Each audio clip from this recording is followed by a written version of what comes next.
देखिए अब limiting reactant जो है वो मैं आपको बताऊंगा क्या होता है। इसके न्यूमेरिकल बेसिकली आते हैं। तो लिमिटिंग रिएक्टेंट देख लेते क्या होता है। तो लिमिटिंग रिएक्टेंट का डेफिनेशन आपके पास मौजूद है। The reactant that produce the least number of moles of the product. मतलब कोई ऐसी चीज़ जो कि मतलब प्रोडक्ट में सबसे कम हो, ठीक है ना, लीस्ट हो, कम हो। फॉर एग्जांपल मैंने एग्जांपल के तौर पे आपको ऐसी मज़ेदार एग्जांपल रखी है कि आपके पास मिल्क है वो 3 कप है, चाय टी है जो आपके पास वो 6 कप है, और शुगर आपके पास 10 कप है। तो इसमें से आप बताएं लिमिटिंग रिएक्टेंट कौन सी वैल्यू होगी। सिंपल जो छोटी वैल्यू होगी वो लिमिटिंग रिएक्टेंट होगी। तो simple milk is the limiting reactant, क्योंकि इसके अंदर मिल्क जो है वो 3 है, 3 है, तो 3 छोटी वैल्यू है, इसलिए milk is the limiting reactant. तो सिंपली अब जब न्यूमेरिकल्स की मैं बात करूँ तो न्यूमेरिकल सॉल्व करते हैं। जैसे कि न्यूमेरिकल इस तरह आते हैं इसके ZnCl2 is prepared by the reaction of, ये पूरी इक्वेशन दे दी जाती है, ठीक है ना। अच्छा अब ये आपको मैं अच्छे से समझाता हूँ आगे जाके। मास देखें यहाँ पर डेटा में मास दे दिया जाता है, Zn का मास ये है, और मास ऑफ HCl का भी दे दिया जाता है कि ये है मास, ठीक है। अब आप यहाँ पर पूछा जाता है कि ZnCl2 का आप बताएं लिमिटिंग रिएक्टेंट क्या होगा यहाँ पर, ठीक है ना। इसका लिमिटिंग रिएक्टेंट आपको मालूम करना है। तो अब देखें किससे मालूम होगा, ये मैं आपको बताता हूँ।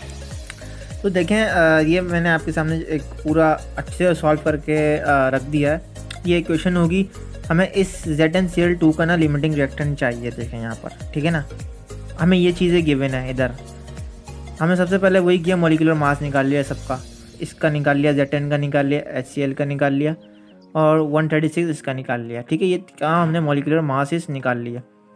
अब हमें लिमिटिंग रिएक्टेंट चाहिए ना, तो सिंपल हम लिमिटिंग रिएक्टेंट यानी कि हम मास को उसको निकालेंगे। तो ये आप देख सकते हैं कि यहाँ हमने रखा ऊपर इसकी वैल्यू, क्योंकि ये समझ लें मास है पूरा, इसको हमने ऊपर रखा। मॉलिक्यूलर मास था ये, इसको हमने नीचे रखा, और जो गिवन है ना उसको याद रखें, उसको हम मल्टीप्लाई कराएंगे, ठीक है ना।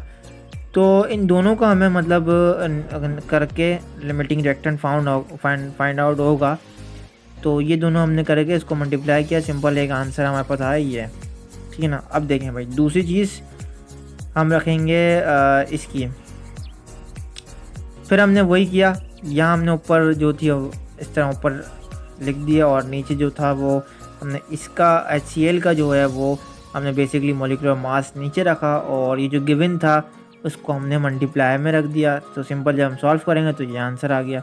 अब आप इन दोनों वैल्यूज़ को कंपेयर कीजिए कि इसमें छोटी वैल्यू कौन सी। तो सिंपल यार ये वाली वैल्यू छोटी है, ठीक है ना। तो ये जो है वो बेसिकली लिमिटिंग रिएक्टेंट कहलाएगा।